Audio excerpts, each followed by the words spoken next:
Harsha సాయిపై case నమోదై రోజులు గడుస్తున్నా ఇంకా బయటకు రాలేదు. అజ్ఞాతంలోనే ఉన్నాడు. పోలీసులు గాలిస్తున్నా అతడి ఆచూకీ మాత్రం దొరకలేదు. అతడిపై రేప్ కేసు ఫైల్ అయినప్పటి నుంచి కనిపించడం లేదు. ఫోన్ కూడా స్విచ్ ఆఫ్ చేశాడు. కానీ పోస్టులు, ఆడియో లీక్లతో సోషల్ మీడియా ద్వారా మాత్రం ఇంకా తన ఉనికిని చాటుకుంటున్నాడు. అయితే ఈ మధ్య ఆడియో క్లిప్స్ కూడా విడుదల చేస్తున్నాడు హర్ష సాయి.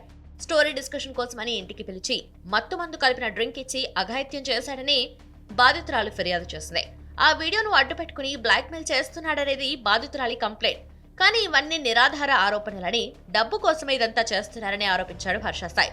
తన అడ్వకేట్ ను రంగంలోకి దింపాడు. ఇదే సమయంలో హర్ష సాయి ఇల్లీగల్ యాక్టివిటీస్ కు సంబంధించిన ఆడియో విడుదలైంది.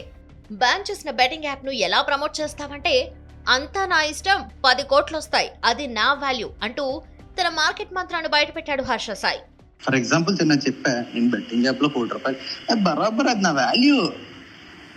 వాల్యూ, నేను 100కి 200% తీసుకుంటా, 2 కోట్లు కూడా తీసుకుంటా. హలో వింటున్నా. నేను ఇంకా లింక్ పెడితే నాకు 4 కోట్లు ఇస్తానన్నారు.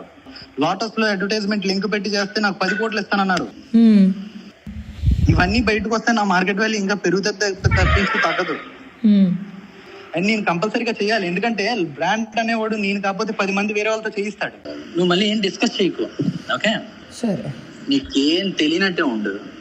ఇక గతంలో అతనిపై ఉన్న బెట్టింగ్ యాప్ వివాదాల డొంక మళ్లీ కదిలింది. ఫిర్యాదుల వెల్లువ మొదలైంది. గేమ్ యాక్ట్ ను ఉల్లంఘించారని హర్ష సాయిపై తెలంగాణ డీజీపీకి కంప్లైంట్ చేశారు. మరోవైపు తనను బెట్టింగ్ గేమ్స్ కు బానిసం చేశారని హర్ష సాయి బాధితులు ఏపీలో తెరపైకొస్తున్నారు. బెట్టింగ్ యాప్ ప్రమోషన్ కోసం హర్ష సాయి అందుకున్న పైకం వివరాల సమాచారం బయటకొస్తోంది.